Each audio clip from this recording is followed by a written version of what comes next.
அனைவருக்கும் அன்பு வணக்கம். என்ன நண்பர்களே, டைட்டில் பார்த்தோன்னே ஒரு பக்கம் சந்தோஷமாகவும் இருக்குது, இன்னொரு பக்கம் குழப்பமாகவும் இருக்கா?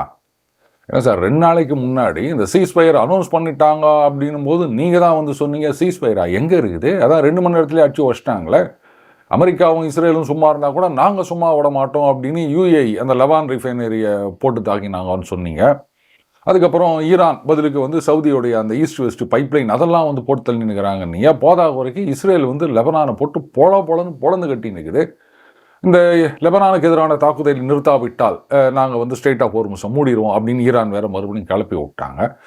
இந்த சுச்சுவேஷனில் நீங்கள் வந்து சண்டை நிற்குது, அமைதி திரும்புது அப்படின்னு சொன்னால் கன்ஃபியூஷனாக இருக்குது. அப்படின்னா நீங்கள் கேட்குறது நியாயம்தான், ஆனால் இதுதான் ஜியோ பாலிட்டிக்ஸ்.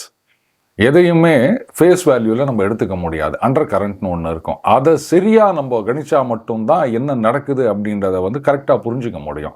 அப்படி இல்லை அப்படின்னா ஈரான் ஜெயித்து விட்டது, அமெரிக்கா பணிந்து விட்டது, அடி வாங்கி விட்டது, இஸ்ரேல் வந்து திரும்பி ஓடிவிட்டது, நடுநடுங்கி விட்டது இப்படின்னு உளறிட்டே இருக்க வேண்டியது தான், வேற ஒன்றும் பண்ண முடியாது.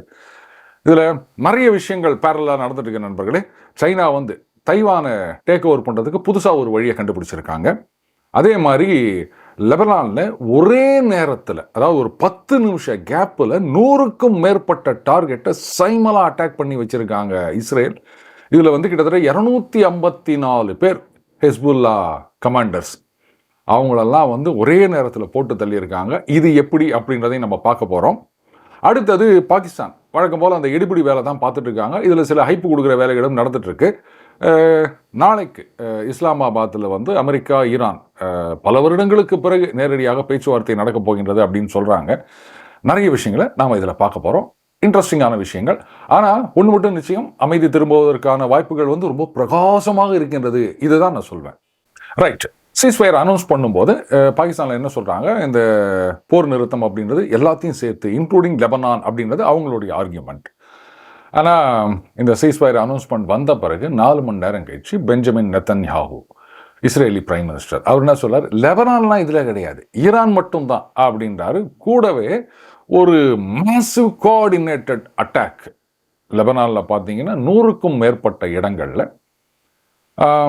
10 நிமிஷ கேப்பில் அவங்களுடைய ஃபைட்டர் ஜெட்டு எல்லாம் போயிட்டு ஒவ்வொன்றும் ஒவ்வொரு இடத்துல சரியாக குண்டை போட்டு அப்படியே துவம்சம் பண்ணி எடுத்திருக்காங்க. இதில் வந்து 254 பேர் அந்த 100 இடங்கள்ல இருந்தது ஹெஸ்புல்லா கமாண்டர்ஸ் ஒரே நேரத்தில் தீர்த்து கட்டியிருக்காங்க இஸ்ரேல்.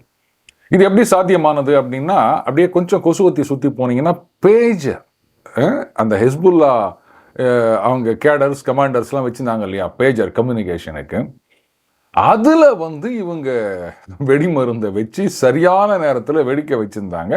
அதில் ஏராளமான பேர் வந்து செத்து போனாங்க. அதுக்கப்புறம் இன்ஜுரி நிறைய. இப்போ அதற்கு பிறகு அது வந்து ஹார்ட்வேர், இது வந்து இப்போ சாஃப்ட்வேர் மூலமாக அப்படின்னு சொல்கிறாங்க. அதாவது சீஸ்ஃபயர் அப்படின்னு அனௌன்ஸ்மெண்ட் வந்த உடனே இந்த பாகிஸ்தான் சும்மா இல்லாமல் லெபனானையும் சேர்த்து தான் அப்படின்னு குழப்பி விட்டுருக்குதுங்க. அவங்களாம் என்ன பண்ணிட்டாங்க, சரி அப்போ தாக்குதல் நடக்காது அப்படின்னு சொல்லிட்டு ஹெஸ்புல்லா வந்து ரொம்ப ஜாலியாக ஏதோ ஒரு சாஃப்ட்வேர் மூலமாக, இப்போ நம்ம அந்த ஆன்லைன் இன்டர்வியூ பண்ணுறோம் இல்லையா, அந்த மாதிரி அவங்க வந்து ஆன்லைனில் அத்தனை பேரும் 100 இடத்துலேருந்து எல்லாரும் ஒரு மீட்டிங் போட்டுக்கிறாங்க. இதை வந்து ரொம்ப நாளாக ட்ராக் பண்ணிட்டு வந்திருக்காங்க. இஸ்ரேலை பொறுத்த வரைக்கும் அவங்க எந்தெந்த விதத்தில் இன்ஃபர்மேஷனை சேகரிப்பாங்க அப்படின்னு சொல்ல முடியாது. இந்த ஒரு செகண்டுக்கு தான் வெயிட் பண்ணிட்டு இருந்த மாதிரி சரகுன்னு போனாங்க, தட்டி தூக்கினாங்க. 254 பேர் காலி. அந்த பேஜர் அட்டாக்குக்கு பிறகு இது வந்து மிகப்பெரிய தாக்குதல். இது ஈரானுக்கு வந்து ஒரு பெரிய அவமானம். அவங்க என்ன நினச்சாங்க, சரி ரைட்டு, நமக்கு அங்கே ஒரு லெவரேஜ் இருக்குது, ஹெஸ்புல்லா மூலமாக நம்ம அடிச்சு விட்டுக்கினே இருக்கலாம் அப்படின்னு நினச்சாங்க. இப்போ அது வந்து அடி விழுந்திருக்கின்றது. அதனால தான் ஈரான் சொன்னாங்க, அதெல்லாம் முடியாது, நீங்கள் அவங்க மேலே அடிச்சிங்கன்னா நாங்கள் சீஸ்ஃபயர் ஒத்துக்க மாட்டோம் அப்படின்னு. இதில் ட்ரம்ப் ஒரு ட்வீட் வேறு போட்டிருந்தாரு, என்ன நீங்கள் இது மாதிரிலாம் பண்ணிட்டு இருக்கீங்க, இதெல்லாம் அக்ரிமெண்ட்டில் இல்லவே இல்லை அப்படின்னு. அதாவது ஆக்சுவலாக அது போர்லி வேர்டட் அப்படின்னு தான் நான் சொல்லுவேன். இந்த ஈரான் இவங்க வந்து $2 மில்லியன் கொடுங்க ஒரு கப்பலுக்கு, அப்படி இல்லைன்னா வந்து ஒரு பேரலுக்கு $1 கொடுங்க, இப்படிலாம் வந்து பேசிகிட்டு இருக்காங்க. பட் எல்லா நாடுகள்கிட்டையும் கிடையாது. சொல்லப்போனால் லெஜிட்டிமேட்டாக ரெஜிஸ்டர் பண்ணி இன்சூரன்ஸ் கட்டி போகிற கப்பல்கள் கிட்ட இது வாங்குறதுன்றது கொஞ்சம் கஷ்டம். அப்படி அந்த ஷேடோ ஃப்ளீட் அப்படின்னு இருக்கிறது, இல்லைன்னா வந்து திரைமறைவில் அந்த கிரிப்டோ அந்த மாதிரி விஷயங்கள் இதுதான் வந்து பாசிபிள். ஸோ எல்லார்கிட்டையும் வாங்க முடியாது. இருந்தாலும் ஏதோ நடந்துட்டு இருக்கு, சம்திங் இஸ் ஹேப்பனிங். அவங்க ஏதோ வாங்கிட்டு இருந்தாங்க, அது மட்டும் நிச்சயம். பட் எல்லார்கிட்டையும் இல்லை, அது ஞாபகம் வச்சுக்கணும். ஈரான் வந்து அந்த ஸ்டேட் ஆஃப் ஹோர்முஸை மூடுவோம்னு சொல்லியிருந்தாங்க இல்லையா? இப்போ என்ன சொல்கிறாங்க, நாங்கள் மூடலை, அங்கே அந்த கன்னி வெடியெல்லாம் வச்சுருக்கோம் இல்லையா, அதனால் பார்த்துப்பா சூதானமாக வா இந்த பக்கம் அப்படின்னு எங்கள் மிலிட்ரியோட கோஆர்டினேட் பண்ணி ஒவ்வொருத்தராக அமுச்சுன்னுக்கிறோம் அப்படின்னு. பட் டிராஃபிக் வந்து ரொம்ப குறைஞ்சி தான் இருக்குது. இவங்க எதிர்பார்த்த மாதிரி திறந்து விட்டவுடனே எல்லா ஷிப்ஸும் வரும் அப்படின்ற நிலைமை இல்லை. சரி, இப்போது ஜேடி வான்ஸ் அநேகமாக இன்றைக்கி நைட்டு பாகிஸ்தான் வந்துடுவார், இல்லை நாளை காலையில் வருவார். ஏர்ஃபோர்ஸ் 2, ஏர்ஃபோர்ஸ் 1 வந்து பிரசிடென்ட்டு, வைஸ் பிரசிடென்ட், ஏர்ஃபோர்ஸ் 2. கிட்டத்தட்ட 10,000 இராணுவ வீரர்கள் அந்த பேச்சுவார்த்தை நடக்க போகிறதா சொல்கிறாங்க இல்லையா, அந்த இடத்த சுற்று போட்டிருக்காங்க. அந்த ஏரியாவில் வந்து 2 நாள் பப்ளிக் ஹாலிடே, கிட்டத்தட்ட கர்ஃப்யூ மாதிரி தான், பொதுமக்கள்லேருந்து யாரும் வெளில வரக்கூடாது அப்படின்னு. இதில் சில பேர் ஒரு வீடியோவை சுற்ற விட்டுட்டு, இது வந்து பாகிஸ்தானுடைய ஏவாக்ஸ் பிளேன், அதுக்கப்புறம் ஜெட் ஃபைட்டர்ஸ், இதெல்லாம் அமெரிக்கன் ஏர்கிராஃப்ட், அதுக்கு வந்து பாதுகாப்பு கொடுத்து கூட்டுன்னு வராங்க அப்படின்னு. இன்னும் சில பேர் இல்லை அது வந்து ஈரானியன் டெலிகேஷன், இஸ்ரேல் வந்து அவங்க வரவங்களை போட்டு தள்ளக்கூடாதுன்றதுக்காக பாகிஸ்தான் பாதுகாப்புக்கு அனுப்பி இருக்கின்றது அப்படின்னு சில பேர். எல்லாம் கரெக்டு தான். ஒரு ஏர்கிராஃப்ட்டுக்கு வந்து பாகிஸ்தானுடைய ஏவாக்ஸு, ஜெட் ஃபைட்டர் இதெல்லாம் வந்து பாதுகாப்பாக வருகின்றது. அந்த வீடியோ ஏஐ கிடையாது, ரியல் வீடியோ. ஆனால் என்னென்னா, அது இப்போ எடுத்த வீடியோ இல்லை, பல வருடங்களுக்கு முன்னாடி சவுதி கிரவுன் பிரின்ஸ் அவர் வரும்போது அந்த பிளேனுக்கு எஸ்கார்ட் கொடுத்து வந்தது. இப்போ பாகிஸ்தான்கிட்ட ஏவாக்ஸ் எங்கே இருக்குது? அதைத்தான் நம்ம ஆப்ரேஷன் சிந்தூரில் வந்து காயலாங்கடைக்கு அமிச்சிட்டோம்ல. இதில் சில பேருக்கு சந்தோஷம், ஏதோ பாகிஸ்தானில் இருக்கவங்க இந்த மாதிரி ஒரு வீடியோ போட்டு சந்தோஷப்பட்டால் கூட பரவாயில்லைங்க. ஆனால் மற்றவங்கெல்லாம் இந்த மாதிரி வீடியோ போட்டு ஒரு புலகாங்கிதம் அடைவது கேவலமாக இருக்குன்னு தான் சொல்லணும். சரி, இப்போ வந்து ஈரான்லேருந்து அவங்களுடைய ஃபாரின் மினிஸ்டரும் அந்த பார்லிமெண்ட் ஸ்பீக்கரும் அவங்க 2 பேரும் கலந்துக்கிறதா சொல்லியிருக்காங்க. நம்ம ரெக்கார்டிங் போகிற வரைக்கும் ஜேடி வான்ஸ் வர்றது கன்ஃபார்ம் ஆகிருக்குங்க. கூடவே வந்து ஸ்டீவ் விட்காஃப், இவர் தான் வந்து அந்த உக்ரைன் விஷயமா புட்டின் கிட்ட போய் பேசினவர், பெரிய ரியல் எஸ்டேட் ஏஜென்ட்டு. கூடவே ஜேரட் குஷ்னர், ஞாபகம் வந்துச்சா, அதான் நம்ம ட்ரம்ப்புடைய மருமவன். 2 பேரும் கூட வராங்க, 3 பேரும் தான் பேச போகிறாங்க. ஈரான் தரப்பிலிருந்து அவங்களுடைய ஃபாரின் மினிஸ்டரும் ஸ்பீக்கரும் வராங்கன்னு சொல்லியிருந்தாங்க இல்லையா, அவங்க வந்துட்டாங்களா இல்லை வரமாட்டாங்களா, இதுதான் பெரிய குழப்பமாக இருக்குது. ஒரு தகவல் என்ன சொல்லுதுன்னா, இல்லை அவங்க வந்து ஏற்கனவே ரகசியமாக வந்துட்டாங்க, ஒரு மறைவான இடத்துல சேஃபாக இருக்காங்க. ஏன்னா இஸ்ரேலை நம்ப முடியாது, திடீர்னு மர்ம நபர்கள் வந்து சில பேர் சுட்டுட்டு போயிட்டாங்க அப்படின்னு கூட சொல்லுவாங்க. ஏன்னா பாகிஸ்தானில் மர்ம நபர்கள் வந்து பல தீவிரவாதிகளை போட்டு தள்ளுறது ரெகுலராக நடந்துருக்குது. யார் அந்த மர்ம நபர்கள்னு அவங்களுக்கு தெரியவே இல்லை, பிடிக்கவும் முடியல, தடுக்கவும் முடியல. அந்த மாதிரி ஏதாவது ஆகிடக்கூடாதுன்றதுக்காக அவங்க ஒரு சேஃப் ஹைட் அவுட்டில் இருக்காங்கன்னு ஒரு செய்தி. இன்னொரு செய்தி என்ன சொல்லுதுன்னா, இல்லை அவங்க வரவே மாட்டாங்க, கலந்துக்கவே மாட்டாங்க அப்படின்னு. பட் எனக்கு என்னவோ இந்த பேச்சுவார்த்தை நடக்கும் அப்படின்னு தான் நான் நம்புகிறேன். ஏன்னா வைஸ் பிரசிடென்ட்டே அங்கே வந்திருக்கார் அப்படின்னும் போது யாரும் இல்லாமல் திரும்பி போனாருன்னு சொன்னால் ஆசிம் முனீரையும் ஷபாஸ் ஷெரீஃபையும் அமெரிக்காவில் கூப்பிட்டு முட்டி போட வச்சிருவாங்க. நான் நினச்சினுக்கிறேன், வைஸ் பிரசிடென்ட் அங்கேருந்து வராரு, நீ வந்து பேச்சுவார்த்தை கூட்டின்னு வரேன்னு சொல்லிட்டு சும்மா திருப்பி அனுப்புறியா அப்படின்னு. ஸோ அவங்க ஏற்கனவே வந்திருப்பாங்க, பேச்சுவார்த்தை நிச்சயமாக நடைபெறும் அப்படின்றதுக்கு இதுதான் லாஜிக்கல் ரீசன். சரி, அப்போ என்ன தான் வந்து பேசி முடிவு பண்ணுவாங்கன்னா, வெரி சிம்பிள், நம்ம திருப்பி திருப்பி சொல்லிட்டு இருக்கிறது தான்.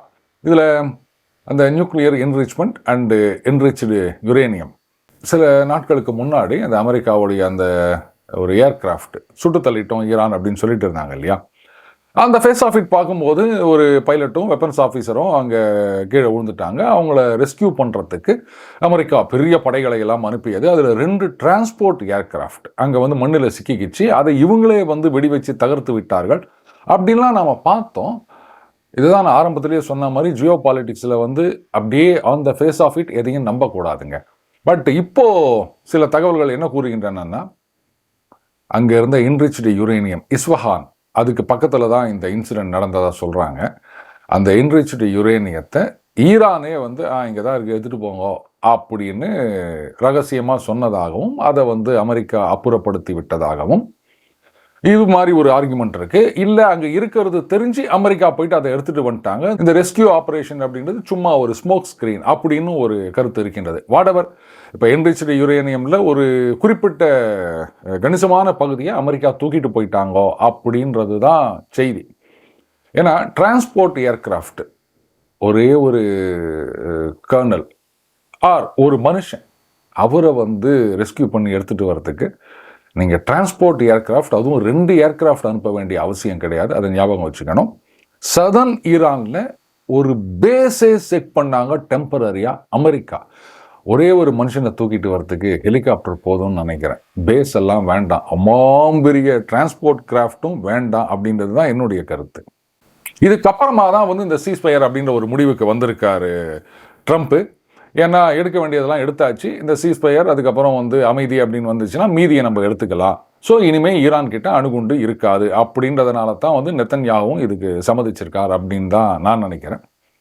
ரைட், இப்போ என்ன மாதிரியான சொல்யூஷன் வரும்னா, அதை பாருங்க, என்ரிச்டு யுரேனியம் எல்லாத்தையும் நீங்கள் சரண்டர் பண்ணிடுங்க. அதுக்கப்புறம் வேணும்னா ஒரு குறிப்பிட்ட பர்சன்டேஜ் வரைக்கும் தான் நீங்கள் வந்து அதை என்ரிச் பண்ணலாம். அதுக்கப்புறம் இன்டர்நேஷனல் அட்டாமிக் எனர்ஜி ஏஜென்சி அவங்களோட இன்ஸ்பெக்ஷன் ரெகுலராக நடக்கும். மிசைல்ஸ் எல்லாம் வந்து ஒரு லிமிட் வரைக்கும் தான் நீங்கள் வச்சுக்கலாம். அண்டு சாங்ஷன்ஸ் கிராஜுவலாக நாங்கள் வந்து ரிலீஸ் பண்ணுவோம். இப்போ வந்து ஸ்டேட் ஆஃப் ஹோர்முஸில் வந்து 2 மில்லியன் ஆர் ஒரு பேரலுக்கு $1 அப்படின்னு சொல்லிட்டு இருக்காங்க இல்லையா. இது ட்ரம்ப் வேறு நடுவில் பேசியிருக்காரு, நாமளும் சேர்ந்து வாங்கலாமே ஜாயிண்ட் வெஞ்சர் அப்படின்னு. அது ரொம்ப பைத்தியக்காரத்தனமாக இருக்கும். பட் ஸ்டில் ஒருவேளை இது மாதிரி இவ்வளோலாம் லாஸ் ஆகிருக்கு, ரீபில்ட் பண்ணணும், அதனால் காசு அப்படின்னு ஏதாவது ஒரு டாரிஃப் மாதிரி போட்டாலுமே ஈரான் இஷ்டத்துக்கு நீங்கள் வந்து சைனீஸ் யுவானில் இல்லாட்டா வந்து கிரிப்டோ கரன்சியில் கொடுங்க அப்படின்லாம் பண்ண முடியாது. ட்ரம்ப் என்ன பண்ணுவார், இது பாருங்க, இது ஒரு ஜாயிண்ட் வெஞ்சருங்க, ஒரு ஒன்று ஓப்பன் பண்ணிப்போம், அந்த கப்பல்லாம் வந்து அந்த பணத்தை வந்து டாலரில் இங்கே வந்து கொட்டுவாங்க, நாங்கள் வந்து அதில் உங்களுக்கு எவ்வளோ ஷேரோ அதை பிரித்து கொடுப்போம், அந்த பணத்தை நீங்கள் என்ன வாங்கலாம் எங்கே வாங்கலாம் அப்படின்றதையும் நாங்கள் தான் வந்து முடிவு பண்ணுவோம். அடுத்தது இது அந்த ஸ்டேட் ஆஃப் ஹோர்முஸ் அந்த பாதுகாப்புக்கு அப்படின்னும் போது எங்கள் கப்பல் மட்டும் சுற்றிந்தா என்ன பண்ணுறது, உங்கள் கப்பலும் வரணும் அப்படின்வாரு ஈரான் கிட்ட. ஈரான் சொல்லுவாங்க, இல்லைங்க எங்கள் கப்பல்லாம் ஒன்றுமே இல்லை, எல்லாம் அடிச்சு நவுத்திட்டீங்க. ஓ அப்படியா, சரி ஓகே, இப்போ நாங்கள் வந்து ஒரு 20 கப்பல் இங்கே வச்சுருக்கோம் அப்படின்னு சொன்னால் அப்போ நீங்களும் 20 கப்பல் வைக்கணும், அதுதான் வந்து ஈக்குவல் ஷேரிங் அப்படின்னா. அப்போ அந்த 20 கப்பலுக்கு என்ன செலவாகுதோ உங்ககிட்ட தான் பாவம் கப்பலே இல்லைல்ல. அதனால் அந்த செலவு ப்ளஸ் இன்னொரு மடங்கு அதை வந்து வர வருமானத்தில் கழிச்சுப்போம், அதுக்கப்புறமா ஷேர் பண்ணலாம் அப்படின்னு ஏதாவது கூத்தடிச்சாலும் ஒன்றும் சொல்ல முடியாது ஈரானால். இதனாலேயே சரி ரைட்டு, இது வந்து அப்படியே கொஞ்சம் கொஞ்சமாக அந்த குரங்கு அப்பம் பங்கிட்டா மாதிரி நம்ம கையில் ஒன்றுமே வராது போல இருக்கு, அமெரிக்கா இதை எடுத்துகிட்டு போகிறதுக்கு வேணா ஸ்டேட் ஆஃப் ஹோர்முஸில் காசே வாங்க மாட்டோம், நீங்கள் சும்மாவே போங்க அப்படின்ற முடிவுக்கும் ஈரான் வரலாம்.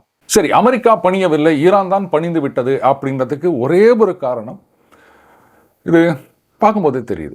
டெம்பரரி சீஸ்ஃபயருக்கு ஒத்துக்க மாட்டோம் அப்படின்னு சொன்ன ஈரான் இன்னைக்கு பேச்சுவார்த்தை வரைக்கும் இஸ்லாமாபாத்துக்கு வந்திருக்காங்க அப்படின்னு சொன்னால் அப்போ அதுலேருந்தே நம்ம புரிஞ்சுக்கலாம், எத்தனை வருஷம் ஆனாலும் எத்தனை மாதம் ஆனாலும் சண்டை போடுறதுக்கு நாங்கள் தயார், சண்டையை நிறுத்த மாட்டோம் அப்படின்னு சொன்ன ஈரான் லெபனான் மீதான தாக்குதலை நிறுத்தாவிட்டால் நாங்கள் சீஸ்ஃபயரை ஒத்துக்க மாட்டோம், பேச்சுவார்த்தைக்கு வரமாட்டோம் அப்படின்னு சொன்ன ஈரான் இன்னைக்கு பேசுறதுக்கு இறங்கி வந்திருக்காங்க அப்படின்னா அப்போ அவர்கள் தான் பணிந்து விட்டார்கள் அப்படின்றது நல்லா தெரியுது.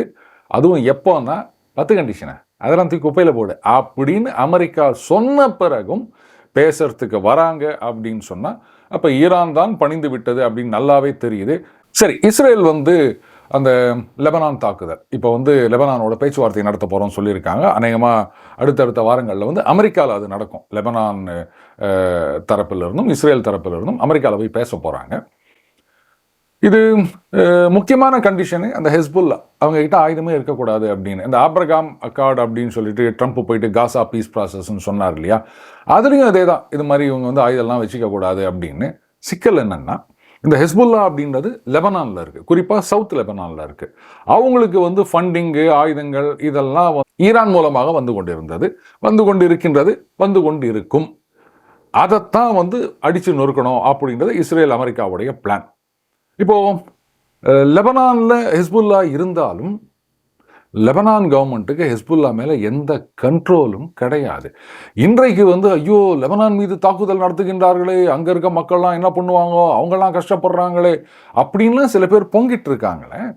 என்னங்க, லெபனான் வந்து ஒரு காலத்தில் கிறிஸ்டியன் மெஜாரிட்டி கண்ட்ரி, ஆனால் இன்றைக்கி கிறிஸ்டியன்ஸ் அங்கே மைனாரிட்டி ஆகிட்டாங்க, அங்கே வந்து முஸ்லீம்ஸ் தான் மெஜாரிட்டி. இப்போது சவுதி அரேபியா பக்கத்தில் இருக்க நாடுகள் ஜோர்டான் இவங்கெல்லாம் வந்து ஏன் அந்த கோஷம் போடவே இல்லை, லெபனானில் தாக்குதலை நிறுத்துங்கள் அப்படின்னு ஒருத்தர் கூட சொல்லலை. ஏன் சொல்லலை? இஸ்ரேலுக்கும் ஜோர்டானுக்கும் ஏதாவது பிரச்சனை இருக்கா? இஸ்ரேலுக்கும் எகிப்துக்கும் ஏதாவது பிரச்சனை இருக்குதா? இஸ்ரேலுக்கும் யுஏஇக்கும் ஏதாவது பிரச்சனை இருக்குதா? இஸ்ரேலுக்கும் சவுதி அரேபியாவுக்கும் ஏதாவது பிரச்சனை இருக்கா? சொல்லப்போனால் எகிப்து தான் வந்து இஸ்ரேலோட பெரிய பம்பை இழுத்து கட்டிக்கின்னு அதுக்கப்புறம் அந்த சினாய் ஏரியாவெல்லாம் இஸ்ரேல்கிட்ட விட்டுட்டு அதுக்கப்புறமா ஒப்பந்தம் போட்டு அந்த அவ்வளோ பெரிய ஏரியா அந்த காசாக்கு கீழே இருக்கும் அப்படியே எகிப்துக்கிட்ட திருப்பி கொடுத்தாங்க இஸ்ரேல், எனக்கு வேணாம் அப்படின்னு சொல்லிட்டு. அதே மாதிரி ஜோர்டானுக்கும் இஸ்ரேலுக்கும் இன்னைக்கு எந்த பிரச்சனையும் கிடையாது, ஏன்னா அவங்களுக்குள்ளேயும் ஒரு ஒப்பந்தம் வந்துருச்சு. சொல்லப்போனால் ட்ரம்ப்போட ஃபர்ஸ்ட் டைம்ல யுஏஇக்கும் இஸ்ரேலுக்குமே அமைதி ஒப்பந்தம் வந்து விட்டது. சவுதியோட போடுறதா இருந்தது, இவங்க ஹமாஸ் போயிட்டு அந்த அக்டோபர் மாதம் கலாட்டா பண்ணி அதை நிறுத்தி போட்டாங்க. இப்போ அந்த லெபனானில் இஸ்ரேல் என்ன சொல்லியிருக்காங்கன்னா, நாங்கள் வந்து பேச்சுவார்த்தை நடந்தாலுமே தாக்குதலெல்லாம் நிறுத்த மாட்டோம், ஏன்னா கேப் கொடுத்தாங்கன்னா அவங்க மறுபடியும் ரீக்ரூப் பண்ணிடுவாங்க ஹிஸ்புல்லா, ஸோ அது தொடர்ந்து நடக்கும் அப்படின்னு.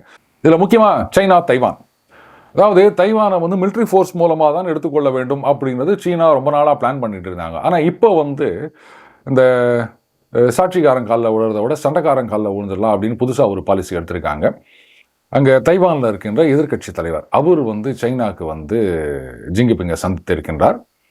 அவர் எதுக்கு இங்கே வந்து பார்த்தார் அப்படின்னா, அவருடைய கொள்கை, அவர் ஏன் எதிர்கட்சி அப்படின்னா, இதை பாருங்க, நீங்களும் சைனீஸ் நாங்களும் சைனீஸ், எல்லாம் ஒன்றுக்குள்ளே ஒன்று இருந்தவங்க, ஒரே லாங்குவேஜ் பேசுகிறவங்க, ஒரே கல்ச்சர், ஒரே நாடாக இருந்தோம், அப்புறம் ஏன் நம்ம தனித்தனியாக இருக்கணும்? நாம் வந்து க்ளோஸ் ரிலேஷன்ஸ்னு முதல்ல சொல்லுவாங்க, அதுக்கப்புறம் மொத்தமாக க்ளோஸ் பண்ணி முழுங்கிடுவாங்க சீனா, இது எல்லாருக்கும் தெரியும். ஆனால் இப்போ இருக்கின்ற சிச்சுவேஷனில் வந்து இந்த ஒரு கருத்துக்கும் தைவான் மக்கள்கிட்ட ஆதரவு இன்க்ரீஸ் ஆகிட்டு இருக்கு அப்படின்னு சொல்கிறாங்க. ஸோ சீனாவை பொறுத்த வரைக்கும் சண்டை போடுறத விட இந்த மாதிரி நம்ம ஸ்லீப்பர் செல் 4 பேரை வச்சுக்கின்னு அவங்க எலெக்ஷனில் ஜெயிச்சு வந்துட்டாங்கோ அப்படின்னு சொன்னால், இதுதான் வழக்கம் போல் அவங்களுக்கு தெரியுமா, சோஷியல் மீடியாவில் பொய் செய்திகளை பரப்புறது இந்த மாதிரிலாம் பண்ணிவிட்டு அவங்கள பதவியில் கொண்டு வந்து உட்கார வச்சிட்டோம்னா அவங்களே நம்மளோட வந்து ஒட்டிக்க போகிறாங்கோ அப்படின்னு. இது வந்து அமெரிக்கா பார்த்துட்டு சும்மா இருப்பாங்களா அது தெரியாது, அடுத்த கேம் அந்த பக்கம் நடக்கலாம். எனியோ அந்த சண்டை பர்மனண்ட்டாக நிற்பதற்கும் அமைதி திரும்புவதற்கும் நிறைய வாய்ப்புகள் இருக்கின்றன. ஜேடி வான்ஸ் அவர் வந்து ஹார்ட்லைனர் கிடையாது, ட்ரம்ப் மாதிரி. சொல்லப்போனால் இந்த வாரே வேணாம் அப்படின்னு தான் முதல்ல அவர் சொல்லிட்டு இருந்தார். பட் எனியோ பிரசிடென்ட் டிசைட் பண்ணிட்டார் அப்படின்னா அவர் சப்போர்ட் பண்ணி தான் தீருவார். இல்லை நான் தான் வேணான்னு சொல்லனேன், அதனால் நான் வந்து இதுக்கெல்லாம் வரமாட்டேன் அப்படின்லாம் அவர் சொல்ல மாட்டார். அதை விட முக்கியமாக இந்த பேச்சுவார்த்தை வெற்றிகரமாக நடந்து ஈரானை மறுபடியும் வந்து மெயின் ஸ்ட்ரீமுக்கு கொண்டு வந்து ஈரானோட ரிலேஷன்ஸ் எல்லாம் அவங்க எஸ்டாப்ளிஷ் பண்ணி அமெரிக்கன் கம்பெனிஸ்லாம் ஈரானில் போய் இன்வெஸ்ட் பண்ணி நல்ல ஒரு எக்கனாமிக் ரிலேஷன்ஸ் வந்ததுன்னு சொன்னால், ட்ரம்ப் இந்த டைம் முடிஞ்ச பிறகு ஜேடி வான்ஸ்க்கு வந்து பிரசிடெண்ட்டாக செலக்ட் ஆகிறதுக்கு ஒரு மிகப்பெரிய ஆப்பர்ச்சுனிட்டி இருக்குது. ஏன்னா இது வரைக்கும் வைஸ் பிரசிடெண்ட்டாக இருந்து எலெக்ஷனில் பிரசிடெண்ட்டாக போட்டி போட்டு ஜெயிச்சது அமெரிக்க சரித்திரத்தில் 4 பேர் தான். கடைசியாக வந்து அப்பா புஷ், அதுக்கப்புறமா சிட்டிங் விபி, யாருமே வந்து எலெக்ஷனில் ஜெயிச்சது கிடையாது. அந்த ஒரு ஆப்பர்ச்சுனிட்டி ஜேடி வான்ஸுக்கு கிடைக்கலாம். ஸோ அதனாலையும் இந்த பேச்சுவார்த்தை நடக்கணும் அப்படின்றதுல அவர் மும்முரமாக இருக்கார். அதனால தான் சொல்கிறேன், ஈரானியன்ஸ் அங்கே வந்திருப்பாங்க அப்படின்னு நான் நம்புகிறேன். இனியோ நாளைக்கு தெரிஞ்சிரு போகுது என்ன நடக்க போகுது அப்படின்னு. எது நடந்தாலும் அமைதி திரும்பினா என்ன வேலை குறைஞ்சிது அப்படின்னு சொன்னால், முக்கியமாக ஈரானுடன் ரிலேஷன்ஸ் நார்மலைஸ் ஆகி அவங்க வந்து மெயின் ஸ்ட்ரீமில் கலந்துக்கினாங்க அப்படின்னு சொன்னால் அது ஈரான் மக்களுக்கு மட்டும் இல்லை, எல்லாருக்குமே நல்லது. மீண்டும் அடுத்தது சந்திப்போம். வணக்கம்.